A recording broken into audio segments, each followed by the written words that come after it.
บ่มีรถบ่มีบ้านบ่มีงานดีๆคือเพิ่นนอนก็นอนนำกันโอ้พี่น้องเอ้ยม่วนหลายเนาะก็สมมุติว่าผู้บ่าวไปลิ้นนี่ไปลิ้นเลยอยู่เพิ่นเจ้าได้บ่ได้เนาะน้องไปสักอยู่ไสโทรศัพท์โอ้ไก่เนาะย่างเอาบ่เวลาไปสักย่างเอาเป็นแฟนกันแล้วนี่ไปหากันตลอดคู่มือก็บ่ได้ไปหาได้แต่นอนนำกันบ่ได้สเปคสาวหนึ่งเจ้ามักผู้บ่าวรุ่นใดเจ้าเอาแบบใดเจ้ามักเจ้าบ่สั่นผู้บ่าวสั้นไอ้ยังผู้บ่าวสั่นอันนี้ก็มีผู้บ่าวสั่นผู้บ่าวเตี้ยบ่ผู้บ่าวแบบใดเจ้ามักสเปคเจ้าหุ่นดีหุ่นดีก็ผู้บ่าวสั้นสั่นหรือยังอันนี้ยาวสั่นไอ้เจ้าบ่พ่อตะเดียวแล้วเนาะเห็นหน้ามาจัดมาเอ้ยคนงามเอ้ยเข้ามาแล้วยิ้มปล่อยลอยได้นี่ม่วนน้องเป็นหมู่บ้านลึกลับแต่น้องเดือห้องเพลงม่วนหลายเลยพี่น้องเอ้ยได้ฐานะ2คนยังโสดคือเก่าบ่โดยจักเปอร์เซ็นต์เจ้าคอย100%ผู้นี้เด้50บ่100คือกันบ่แม่นบ่150บ่100เนาะนึงเจ้ามักผู้บ่าวรุ่นอยู่เท่าใด50-40ก็ได้สาวเรือเท่าใดก็ได้แค่เอาจริงใจก็พอโดย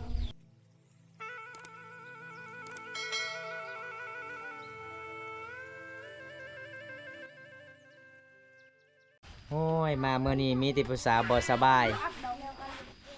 ส่วนสาวหนึ่งจักมือแล้วจะบ่สบาย2 มือแล้วสาวเดือจักมือแล้วเจ้ามือนี้เอ้าเจ้า2 คนนอนก็นอนน้ำกันบ่กลางคืนบ่โอ้ใครเวลาลงผู้บ่าวก็ลงน้ำกันคำไปกับผู้บ่าวก็ไปน้ำกันดุยนี่บ่2 คนวันนี้นะฮักหลายสาวบ่ได้เห็นหน้ากันดุนเนาะงามกว่าเก่าเนาะฝานนี่งามเลยโอ้ยสบายดีดูสนึงสบายดีดู สบายดี มาอัปเดตวิถีชีวิตสาวหนึ่งอีกแล้วมื้อนี้เนาะจัดตามคำข้อ FC เนาะทุกคนที่ได้มาอัปเดตวิถีชีวิตสาวหนึ่งอันนี้ก็คือสาวเดือเนาะบ่ได้เห็นกันโทษนี่ชาวเก้าอันยังบ่ฮะอันนี้ชาวเก่าอันนี้สาวเก้าว่ะโอ้สาวเดือเจ้ากับบ่าวโกเป็นแฟนกันบ่ตะกี้บ่เพราะว่าคนเก้าเป็นคนเก่าอันยังเป็นคนเก่ามันคือแบบใดคนเก้าคนเก้าคนเคยทายบ่ว่าคนแบบคนเก่าที่เฮาเคยทายประมาณนั้นแหละจะว่าบ่คนเก่าเขายังงงอยู่จะว่าว่าเจ้าคนเก่าแต่เฮาบ่ลืมเจ้าเด้บ่ส่วนหลายเจ้าไปใส่ก็คือบ่เห็นเจ้าอยู่เห็นไปเฮ็ดให้นาไปเฮ็ดให้หน้าบ่ค่อยได้ว่างเลยเนาะแต่มื้อนี้ได้แล้วบ่ยังค่อยเป็นไข้หวัดก็เลยพักผ่อนมื้อนี้แม่จะไปให้บ่ไปให้หรือไปนาไปภูกระเพมื้อแล้วเอ้าหมู่บ้านเจ้าปลูกกาแฟบ่อ้าวข้อยก็ปลูกปีนี้แหละโอ้ปลูกปีนี้เนาะปลูกปีนี้มันสิได้เก็บเกี่ยวโอ้ได้ขายบ่แม่ได้เป็นนักสิบ่ได้เป็นจังได๋ว่าออกให้ออกส่วนได้ไก่จักโตแล้วปีนี้เฮ็ดแฮว2 โตป้าสั่งมาหลายแท้เก่งแท้ผู้สาวในเขตเมื่อหน้าค่อยสิออกให้เจ้าไปเฮ็ดแฮวอีกเด้อค่อยจะกินไก่ขนาดเป็นผู้หญิงแต่ว่าเฮ็ดแฮวได้เนาะจันเนาะแม่นสุดยอดหลายเลยสาวลาวเขตนี้เฮ็ดอิหยังก็เก่งพี่น้องเอ้ยมื้อนี้เฮามาก็ได้มีผู้สาวมาอีก2 คนเด้อบัดนี้สาวหนึ่งแล้วก็สาวเดือเนาะสาวเดือนี่ก็เคยทายเพิ่นอยู่แต่ว่าโดนดีบ่ได้ทายเพิ่นน่าจะบ่ได้พอเนาะมาบ่ได้พอเด้ตลอดค่อยไปค่อยบ่ได้พอเลยเจ้ามีแต่ออกให้อย่างเดียวมาสะพานบุญแม่นตอนนั้นก็บ่ได้เห็นเพิ่นอยู่เฮือนเห็นแต่แม่เพิ่นได้อยู่เฮือนเด้ก็เลยฝากนำแม่เพิ่นเงินจากผู้ใหญ่ใจดีมื้อนั้นเนาะเพิ่นไปให้ไปส่วนตลอดคนดุคนขยันเนาะในเขตชนบทบ่ฮู้ว่าสิไปทางใดเนาะเดือนเนาะก็มีแต่ออกไปให้เนาะบ่แม่นไปหาผู้บ่าวอยู่ป่าบ่ได้เจออยู่บ้าน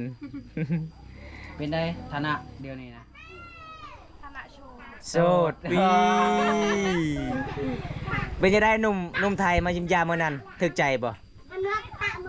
บ่ฮู้เอ้า โสดโปรดจีบบ่ คนไทยที่มากับควายมื้อนั้นเด้ เอาคอยไปให้ แม่นบ่ ให้จังได้ อยู่ฮวนเจ้าเด้รออยู่บ่ เล่าร อเนาะแต่ลาวเว้าลาวบ่ค่อยออกเนาะก็เลยลมกันบ่ได้เนาะอ๋อ สนึง ไข่ก็ได้ เจะสิตำมักแตงให้ซุปก้อยกินบ่บัดนี้โอ้คอยหากันสังเกตเบิ่งบัดนี้โอ้ได้มักแตงมาแต่ไสจะไปซื้อเอาบ่ ได้จะให้ ได้แต่ให้ โอ้เนาะได้มักแตงมา โอ้ แต่ให้ หมู่บ้านเจ้าช่วงนี้มักแต่ง กิ เป็นแล้วเนาะอยู่ไห้เนาะโอ้ยอยากกินแห้งเด้พี่น้อง เอ๊ะ เอ้ย ก็ได้กินเลยเด้นี่สาวหนึงกำลังสิตามให้กินนี่เนาะสาวหนึงเนาะ เมื่อหนาสิพาค่อยไปเอามักแตงอยู่ไห้เจ้าเด้อมีลายบ่ ปลูก มี ลาย ใหญ่มีน้อยมีเบิดปลูกลาย โอ้ดีเลยสิได้ไปกินน้ำแล้ว บ่สาวเดือเจ้าขับรถไทยก็เป็นบ่เจ้าไทยนาบ่เป็นแต่เฮ็ดแฮว สักยาวหรือสักสั้น เจ้ามักตัวใด มักตัวยาว มักตัวยาวเอ้ย ไอ้ยังว่าบ่บุญตา สาวหนึงเด้ตัวสั้นนี่เห็นบ่ คนละแบบ คนละแบบ เฉพาะค่อยขึ้นเฮือนสาวหนึ่งมีสากสั้นอีหลีนี่ใหญ่แต่สั้น ตัวสั้นนี่เวลาเราตำแล้วมันถนัดเด้มันนัก นักบ่ แต่ตัวยาวน่ะมันจับแล้วมันสบาย แต่ค่อยมาบ้านสาวเดือเห็นสากของสาวเดือใหญ่อีหลีเวลาจะตำมักเฟดตำเจวพี่น้อง คนละแบบมักเนาะคนละสไตล์เนาะ เอาก็คือกับเฮามักผู้สาวแหละ เอา มักคนละแบบ สาวเดือเว้าเลยเด้ว่าคันเอาผัวก็เอานํกันคันไปกับผู้บ่าวก็ไปนํกัน ยอกยอก นอนก็นอนนํกันเพิ่นว่า เพิ่นเว้ายอกเพิ่นว่า บ่ยอกบ่เออ คอยมักพวกคุณชู จังสั้นบ่โอ้หุ่นดี ข้าว โอ้มาได้เด้อ คนดำก็เฮาบ่มีสิทธิ์แล้ว เมื่อเลยจะนอนนี่ ยอกยอกเลย ไปนอนอยู่ห้วยเลย เออ แบบใดก็มาก เดียวกันเนาะใครมายอกกับบมวนบ่หัวกับบมวนพี่น้อง พอ เอ้ย ตีชาวหนึ่งหลายบ่ตีน่ะสิตำเบิดเลยบ่ คนได้ลม พอแล้ว พอแล้ว ได้เมียก็มากคนน้อย คนที่มีเมียก็มัก บอได้ บ่ บ้า เป็นยังไงที่บ่มักคนที่มีเมีย เขาไม่มีแล้วเนาะสิมักกันยังเนาะ อ้าว เมียก็ฮักเมียเตี้ย อ้าว อ้าว เขามักน้องเด้ ที่ทักน้องลายเด้ เอ้ย ตัวเด้อ อย่าเป็นคนเตือเด้อแบบว่า อ้าว มีเมียก็ สมมุติว่า อ้าย ไอ้เพิ่นมักเจ้าไอ้เพิ่นมีเมียแล้ว แต่ไอ้เพิ่นมักเจ้าอีหลีเงินสำใดไอ้เพิ่นก็ให้เจ้าสิมักบ่ บอ เราสิปะเมียเด้ บอมาก ก็บ่มัก บ่มักพวกเขาเนาะ เปเงินสำใดก็บอมาก โอ้ ยันบาปเนาะ บาปบ่ โอ้ แย่ ดี พ ดี อ ดี คน ดี อื่นเลย บ่แม่นบาปพังเรื่องข่อยสิเว้าเด้อบ่แม่นบาปได้เจ้าก็มักเขาก็มักเจ้า เขาเคยเอาหลายเมียเด้ ไปเอาอะไรมี หมู่ข่อยอยู่บ้านข่อยเราเอาเมีย4คนแต่เฮ็ดเฮือนคนละต่างหากชื่อหมู่ข่อยเบาโกย เอ้ยเว้าไปเรื่อยแล้วมันบ่แม่นแล้ว โอ้ยหยอกกันพี่น้อง ดี เนี่ย ดี ทักไปเลยบ่ทักไปเลยเด้อครับ สวัสดีครับ มันชวนมันชวน สาวเด้อเจ้าโสดบ่ FC ถาม ไม่อยากไปเลย โสดเด้อครับ อยากมีแฟนคนลาวจักคนเดยามบางๆสิได้ไป สะเดา คนลมนำโอ้มาได้ สาวซื้อหยังซื้อสาวเด้อผู้นี้เด้อผู้นี้ซื้อสาวหนึ่งครับสบายดีบ่าวตาน้องสาวคน2คนโดยสบายดี น้องกำลังตั้มมักแต่งเด้อครับ บ่แม่นมักแตกเด้ น้องเดือเว้าว่าหมู่บ้านน้องเดือมีมักแต่งหลายช่วงนี้เขาเจะปลูกมันเด้บ่แม่นปลูกมันปลูกเขา แต่ส่วนน้องเดือเฮ็ดเหี่ยวอิหยังก็เป็นพี่น้องเอ้ยสุดยอดหลาย ปีนี้เพิ่นเฮ็ดให้เพิ่นได้ไก่2โตไก่ปลาเมื่อหน้าบอมตากะสิอัปเดตน้องเฮ็ดแท้หรือบ่ให้หยังพี่น้องเดี๋ยวบอมตาสิไปถ่ายอยู่ให้เพิ่นพี่น้องเอ้ยสิไปนอนอยู่นี่2คืนนอนได้บ่สาวเดืออยู่เพิ่นเจ้านอนได้บ่ đây ได้เนาะโอ้ mà đèn là chào cả trâu nhà bơ cái nhà cả bừng trọng cái gì chào cô ba kia สาวเดือสาวหนึ่ง FC คอเผ็ดๆนี่เด้อใส่เผ็ดๆโลด FC ว่าจัดไป ไป คันเจ็บทองสิพาอายไปไสบัดนี้ไปเข้าป่าเลย hôm nay mới thả เออห้องน้ำบ่มี hôm nay mới mình Ừ. nhiều mà thế thì คันทาเจ็บทองแล้วมีแต่สาวเดือสาวหนึ่งพาเข้าป่าเลยเอ khắp อ ba khắp ba khắp อยู่นั่นเลย โอ้ เข้าป่าแล้วเขายันถึกแหวเสาเดือเฮ็ดไว้อยู่ป่า ปิงมันเด้อ ไล่บ่ไล่บ่ทากเท่านี้บ่ไล่บ่ทากไล่บ่โอ้ โอ้ว่าแถวนี้ลาน้อย ลายเนาะ ปิงก็ได้ ปิงก็ได้อยู่ห้วยนี่ โอ้พี่น้อง ปีก็ได้ทาก เขตหมู่ ลาย เขตหมู่บ้านผมตาบ่มีแล้วทากปิงพี่น้อง โอ้เป็นตาแสบแต่เนาะสาวเฮ็ดให้กิน ไปนั่นน่ะ โอ้ย เจ้าเอ็ดบ่ล้ำบุงเหมือน เอ้า ดอก เว้ยอาเจอ สาวหนึ่งสาวเดือเอิ้มผู้บ่าวพังไทยกินใน มากินข้าว กินข้าวบ่ กินยังเอิ้นดีๆดู กินหยัง กินตำมักแดง กิน เดี๋ยวเราจะนั่น ได้ มา เด้ กิน อ ตำมักแตงน้ำกันเด้อ เออ ของไทยของลาว นี่ แล้วก็ในประเทศแน่ต่างประเทศนี่บ่โอ้ มาพี่น้อง ภาษาบ้านเจ้า แตงแซ่บ กินมักแตงไปบ้านใดภาษาบ้านเจ้ากินมักแตง กินเมียงไก่ เมียงแก้ว แมงแก้วมา จาเมียงแก้วแม่นบ่ แม่แก้ว โอ้จาเมียงแก้ว ชนะให้ได้คือได้ เออภาษาสาวเดือสาว เนี่ยเป็น กา แม่ สิ มา ตำ เต้ แบบ บ้านๆเนาะ มาจวดๆพี่น้องนี่ มา มักแตงตำมักแตงบรรยากาศยามตอนเที่ยง มาเด้อครับ กินน้ำกันเด้อกินน้ำกันเด้อครับ สบายดีครับฟังไทยฟังลาวครับ เป็นยังไงบ้างครับ ช่วงนี้ฟังไทยโควิดกลับมาระบาดอีกดูแลสุขภาพด้วยนะครับ ครับผมขอบคุณมากครับ ไหน มีผัวหรือยัง มีผัวเลยบ่เจ้าสองคนบ่เอฟซีถามยังบ่มี ยังโสดเด้อ FC เด้อ นี่ยังโสดเด้อสวัสดีจ้าเด้อสวัสดีเด้อฮ้อนหลายบ่น้องเด้อโอ้มีพัดลมบ่โอ้คันมีพัดลมก็ไม่มีไฟฟ้าเนาะไฟฟ้าก็บ่มีหมู่บ้านนี่เป็นหมู่บ้านลึกลับเด้อพี่น้องมีจักหลังคาน้องหมู่บ้านเจ้า 19 แม่นบ่19บ่ ฮอดอยู่บ่19 เอาก็ฮอดเลย เอ้า เฉพาะในหมู่บ้านนี่ได้ 1 2เอ้า บ่รวมได้หมู่บ้าน สาม ในเพิ่นได้ วันโอ้โห บ่ฮู้ 16 บ่ฮอดนะ16 15 บ่ฮอดนะเขาเบิ่งเลยนะข่อยนับแล้ว12หลังคา สาวเดือสมื้อนี้ก็ยังโสดคือเก่าบ่ โดย เฟซจังไดเฟซนะ เฟซโสด โสดคือเก่าเนาะ โดย ยังบ่มีผู้บ่าวมาทักจีบมาจังไดบ่ บ่มี ยังเอาอยากเอาอยู่บ่ผู้บ่าวนะ อยากเอา อยากได้บ่ อยากได้ มักรุ่นอ้ายรุ่นน้อง รุ่นอายก็มักรุ่นน้องก็มัก โอ้กินเด็กเป็นอมตะ แซ่บ บ่ลงจ้า เอ กินเด็กบ่ล อง รุ่นอ้ายประมาณอายุจักปีขึ้นไปถึงมัก บ่เป็นหยัง 40ก็มัก กินแล้ว 30 เข้า 40 ปา ก็มัก ก พอแต่คนที่เลี้ยงเขาได้เนาะ โดย ถ้าเลี้ยงบ่ได้ได้จ้ะ ก็เข้าป่าเนาะ โอ้ยเบา เข้าป่าเฮ็ดให้ เลี้ยงบ่ได้ เลี้ยงบ่ได้บ่เอา เลี้ยงบ่ได้บ่เอาเนาะอืม บ่มีสิทธิ์เลยเบาโกยเบาตาตอนนี้ เลี้ยงเขาได้เนาะแบบถ้าเลี้ยงบ่ได้ก็บ่เอาแหละเพราะว่าที่ผ่านมาก็เคยลำบากมาแล้วเนาะ อืม อืม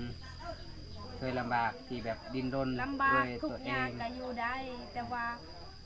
เฮ็ดนำการสร้างนำการ ขอเพียงคนแบบคนที่ จริงใจ เนาะบ่แม่นคนเจ้าสู้เนาะอืม เจ้าคือกันบ่เซาหนึง กัน คือกันเนาะ คือกันบ่เจ้านะ เออคือกั เอา น ผู้เบา100 ปีขึ้นไปเจ้า 100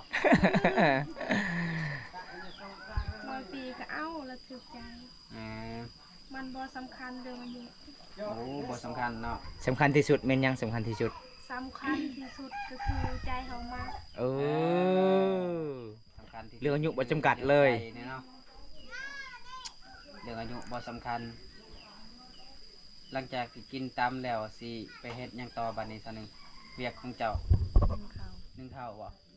นึ่งข้าวแล้วตักน้ำแล้วนอน ไปตักน้ำอยู่ใส่น้ำสร้างบ่น้ำห้วย ค่อยมานี่แต่ละเดือนเอามาทายเช้าหนึ่งเช้าเดือนนี่ก็ อ้าวเจ้าสองคนนี่ผู้ได้แฟนสองคนนี่สาวหนึ่งบ่ได้แฟนบ่สาวเด้อ ยังบ่ทันได้ เจ้ายังทันได้ โอ้นอนก็นอนนำกันโอ้พี่น้องเอ้ยม่วนหลายเนาะ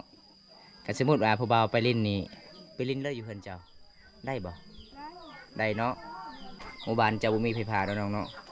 แต่มีสัญญาณโทรศัพท์ใครที่มีสัญญาณโทรศัพท์ ค่อยมักแบบมืดๆนี่แหละ โอ้เป็นหยังคือมักมันมืดใส่เห็ดที่มักมันมื มั ด นก็จะบ่เห็นรัก สาวหนึ่งใส่บาเมื่อนี้บาสิอองหายไปสักเขาให้บ่เจ้าคือตัวบ่โกยบ่หรือว่าจังใด มีจังให้คอยมาหา คือข่อยถามมาบ่โกยเจ้าเซตหาแล้วบ่สาวหนึ่งบ่โกยว่าข่อยเซตแล้วแต่สาวหนึ่งบ่ตอบแม่นบ่ แม่น เป็นหยังคือบ่ตอบบ่าวโกยแบกเบิดตอนนี้น้องไปสักอยู่ไสโทรศัพท์ บ้านเพิ่น โอ้ไก่เนาะย่างเอาบ่เวลาไปสัก ย่าง ย่างเอาบริยานผู้บ่าวกักอยู่ข้างทางบ่ ยานย่าง ยานคือกันบริยานเลย ยาน จังหน่อย แถ ถ้าว มีโจรมัน บ่มีโจรบ่บ่าวตาได้เป็นโจรเด้ มีแต่โจรปนใจออกจ่าที่นั่นเด้อนึงเนาะ กอบเลยจ้า คอยอยู่ต่าง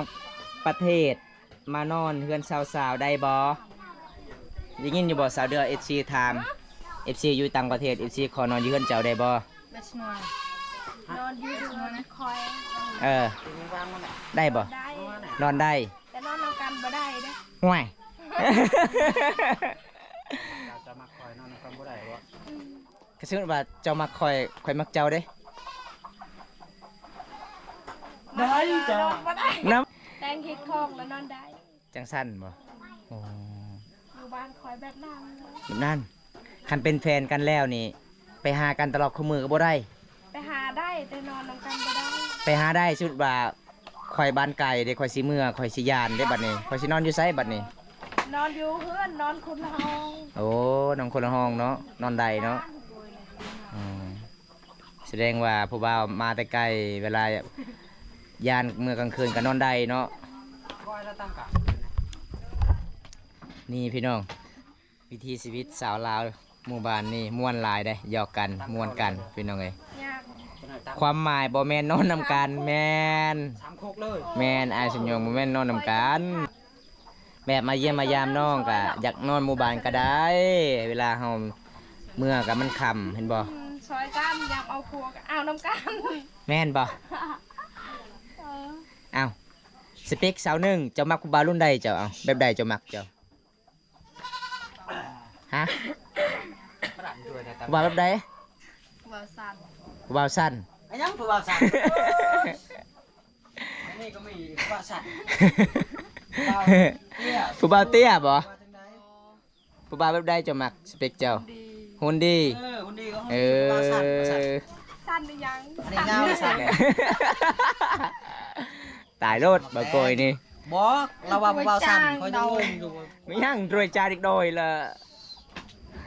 ไก่กินเขาวตลอด กินแล้วจะไปตากอยู่หันเวลาตำข้าวจะไปตำอยู่ใส่เสาหนึ่งอยู่หันเสาเดือเสา ก็ เสาเดือมีโคกบ่โคกต โคกโคก ำโอ้พี่น้องเอ้ยหมู่บ้านเจ้าบ่มี ซอยเด้อ บ่มีหงสีเนาะ ซอยไอ้โก้ยไล่เลยไก่ เอาไปไล่ไว้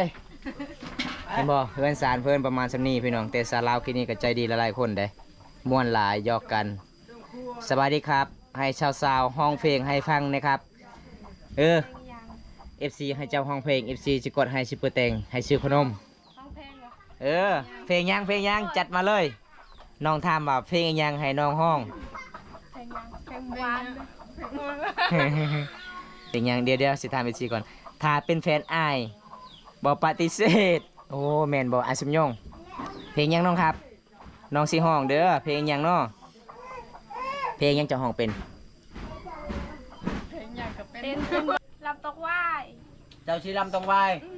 อ้าวบาทนี่เป็นนางห้องเซ้ยแล้วเนาะ เอามาจัดบัดนี้ ไปไล่ไก่ก่อน เพิ่นว่าสิห้องเพลง ยังดื่มเลย ทำว่ายังกับห้องโลดเพลงยังจะห้องเป็นเอา ห้องเป็น เออ มื้ออื่นเด้อจังห้องเด้อคิดก่อน อยู่ดีๆก็อยากห้องเพลงให้ฟังอีกเนาะอยากห้องเพลงตังไว้ แล้วเลยไก่เสาหนึ่งนี่ ห้องไปได้ จับโลดเสาหนึ่ง เอาห้องบ่ จับ ได้ กินโลด อ้าวอุตส่าห์สิมาฟังนำก็ห้องบ่ได้อีกเนาะ ได้ได้ เอ้าได้แล้วบัดนี้เอาเด้อห้องเด้อ มาห้องเลย ห้อง แมน บ่มีรถบ่มีบ้านบ่มีงานดีๆคือเพิ่น นี่เห็นบ่โอ้มวนต่อแม่ พอ อ โอ้ยสั้นๆกับ FC บ่ให้แล้วซื้อขนมเอาสาวหนึงต่อบัดนี้สาวหนึงก็ห้องเป็นอยู่เด้ โอ้ยเจ้าเลย กำลังฮองมวนเนาะแต่ว่าหยุดก่อนแหละ แม่บ่มีรถบ่มีหยังเจ้าห้อง บ่มีรถบ่มีบ้าน บ่มีผัว โอ้ เออ อยู่ได้ มวนเลยจะเดือด แม่นม่วนหลายได้สาวเดือยเจ้าห้องได้เก่งแต่ว่าไก่น่ะขึ้นมากวนตลอดนะ